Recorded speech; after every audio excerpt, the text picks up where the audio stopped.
मंच पर उपस्थित तमाम नेतागण, हमारे राष्ट्रीय अध्यक्ष कॉमरेड हेमलता, राष्ट्रीय सचिव कॉमरेड AR सिंधु और करनाल के कोने कोने से आई मेरी तमाम प्यारी बहनों और भाइयों,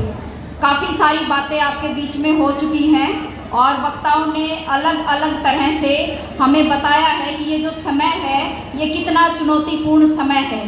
आज हमारे सामने अनेक समस्याएं हैं। जब हम यूनियनों के स्तर पे देखते हैं तो हर एक यूनियन आज विभागीय स्तर पे रोजमर्रा के संघर्ष में लीन है, चाहे वो आंगनबाड़ी वर्कर और हेल्पर हो जो पोषण ट्रैकर ऐप से जूझ रही हैं, चाहे वो आशा वर्कर हो जो ऑनलाइन के काम से और दूसरे जो विभागीय काम और विभाग से बाहर के काम उनको दिए जा रहे हैं उनसे जूझ रही हो, चाहे मेरी मिड डे मील वर्कर बहनें हो जिनकी छटनी की जा रही है, स्कूलों में बच्चे कम होने के नाम पे उनसे पराठे और ऐसा मेन्यू दिया गया है उनको, जो उनका वो टाइम है उस टाइम में उस काम को वो पूरा करने में सक्षम नहीं हो पा रही हैं।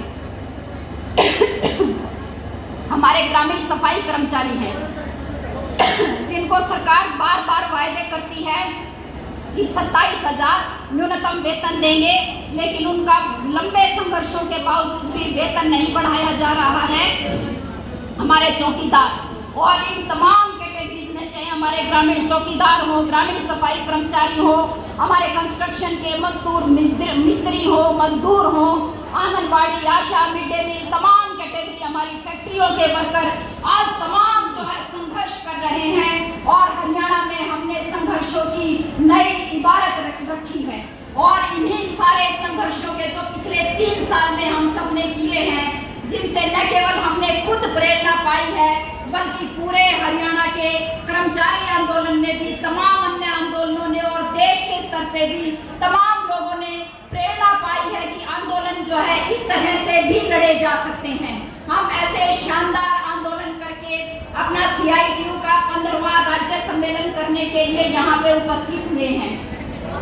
आप सब ये करनाल के साथी बैठे हैं सब, और उन्होंने इस सम्मेलन को कामयाब बनाने के लिए बेजोड़ मेहनत की है। तो अगले 3 दिन तक जितने विषय यहाँ पे रखे गए हैं इन तमाम विषयों पे हम बातचीत करेंगे, चाहे वो सांप्रदायिकता का मसला है, चाहे जातीय ध्रुवीकरण का मसला है, चाहे हमारे वर्कर के जो हक और अधिकार है उनके मामले हैं, लेबर कोड का मसला है, इन तमाम मसलों पे हम बातचीत करेंगे 3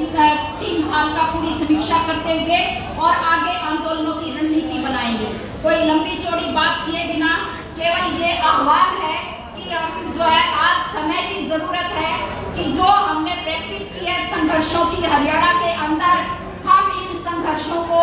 और ज्यादा ऊंचाइयों तक लेके जाए और जिस तरह से आज सरकार हमलावर है तमाम विरोध के बावजूद और वो हमारे विरोध को विरोध के रूप में दर्ज नहीं करना चाहती है, उस सरकार के पंजे हम उखाड़ पाए, उसको सत्ता से बाहर फेंक पाए, इसके आंदोलन आने वाले समय में हमें करने पड़ेंगे। और ये आह्वान हमारे CITU के जब राज्य का सम्मेलन होगा उससे निकलेंगे। अभी तुरंत कॉमरेड सिंधु ने रख दिया आपके सामने, एक हमारे पास बड़ा आह्वान है 26 नवंबर का।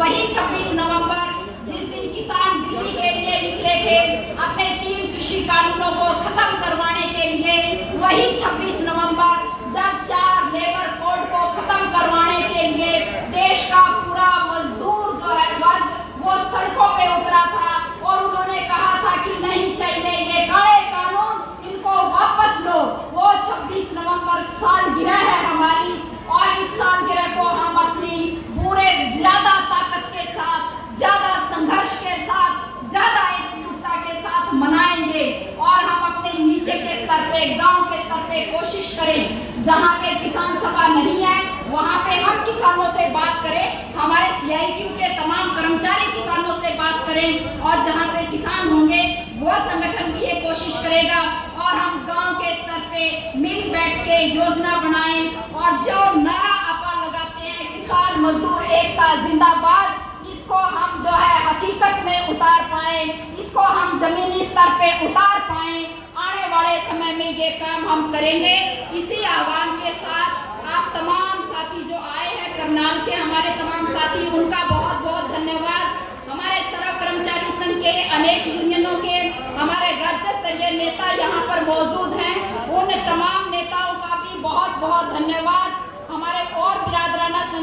अखिल भारतीय किसान सभा के राज्य के महासचिव सुमित हमारे बीच में उपस्थित हुए, हमारे खेत मजदूर यूनियन के हमारे राज्य के नेता जगमाल सिंह हमारे बीच में उपस्थित हुए, और इसके अतिरिक्त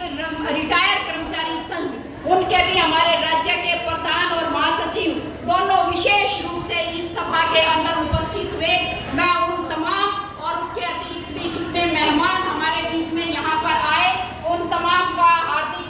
जो है अभिनंदन करती हूँ, धन्यवाद करती हूँ, और इसी के साथ इस सभा का समापन किया जाता है। धन्यवाद साथियों। इनकलाब जिंदाबाद। सभा खत्म की जाती है। अब एक अनाउंसमेंट है कि जो हमारे डेलीगेट साथी आए हैं अलग अलग जिलों से, वो सम्मेलन स्थल पर जाने के लिए बाहर उस साइड बस खड़ी है।